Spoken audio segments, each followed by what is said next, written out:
तो चढ़ गया उतरे कैसे बाबू আর ওটা নড়বে না আমি উঠলে না নড়বে না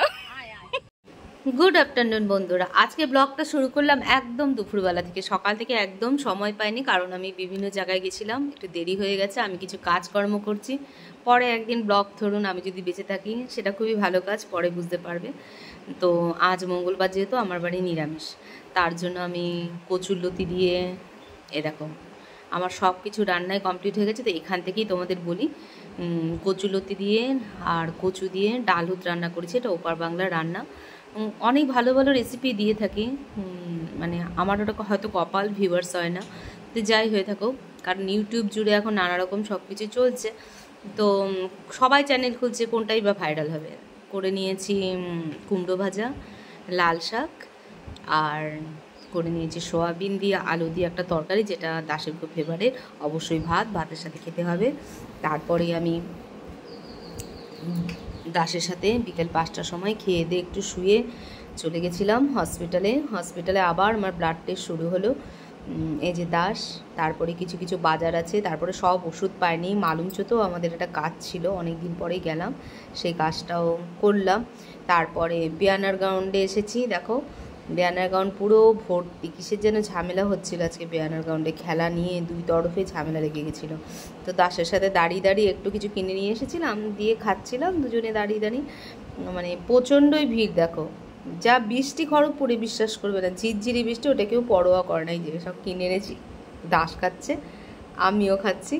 কারণ 6:30 বাজেনি বন্ধুরাও আসেনি তারপরে বান্ধবীরা এলো তো আমরা চলে গেছিলাম গুরুদ্বারা আমি তো গুরুদ্বারা রাস্তাঘাট কোনো কিছুই চিনি না মানে আমার সত্যি কথা খুব বিপদ খড়গপুরে ছেড়ে দিলেও আমি হারিয়ে যেতে পারি গুরুদ্বারের ভিতরে গেছিলাম ওদের মাথায় কাপড় দিয়ে ভেতরে ঢুকতে দেয় যাই হোক আমার অনেক শান্তি লাগলো এখানে এসে তারপরেই পাশে একটা হনুমান মন্দির আছে সেখানে আমরা 3 জন মিলে চলে গেছিলাম বেশ ভালো লাগলো জানো তো ওখানে সব রকম ঠাকুর আছে ভালো পুজো হয় তো আজকে দিনে তো আমরা প্রিপেয়ার্ড হয়ে যাইনি সব জিনিসপত্র নিয়ে নেক্সট শনিবার অবশ্যই এখানে আমরা যাব মানে বলি না মন্দিরে আমার খুব ভালো লাগে তো ওদের সাথে গেলে না জানো তো সারাদিন মাথাটা জাম্প হয়ে থাকে আমি না খুব ভালো থাকি দুটো কথা বলি এখানে সব সূর্যাস্ত কখন কি পূর্ণিমা কখন লাগলো সব কিছু দেওয়া আছে ভোগ চড়ানোর কত টাকা সব কিছু এখানে সুন্দরভাবে লিখে দেওয়া আছে তো এবার পাশেই পার্ক এর কথা অনেকেই শুনেছি তো এখানে একটা ছাগল থাকতো তার কথা শুনতাম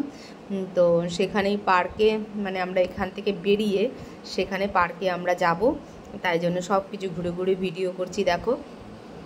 চিয়া সিডের গাছ দেখলাম জানো এখানে এই দেখো ছোট বাচ্চা আর এদিকে কণিকা আর মধুমিতা কি করছে দুলছে দেখছো কম্পেয়ার করে আমি ভিডিও বানিয়েছি হ্যাঁ এরকমভাবে বেঁচে থাকাটাই সবচেয়ে বেটার কোনো দিকে কাজ না দিই এখন আমাদের কি আমাদের বাচ্চা কাচ্চা সব বড় হয়ে গেছে তো আমরা বিন্দাস জীবনযাপনটাকে মানে জীবনটাকে খুব উপভোগ করব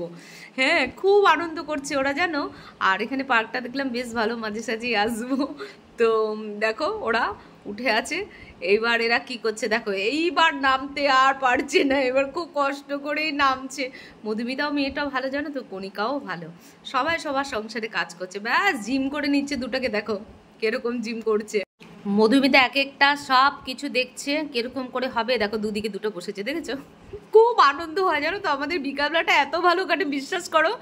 আর যারা জয়েন হতে চাও এসে পড়ো আমাদের সাথে জয়েন হতে আমাদের কোনো প্যানিক নেই কাউকে নিয়ে যে একটা ভেঙে গেছে তাও একটা হাতল দিয়ে নাড়িয়েই যাচ্ছে বসেছে নিজেই হিসে পড়ছে পড়ে যাবে জানো শুভরাত্রি বন্ধুরা ভালো থাকবে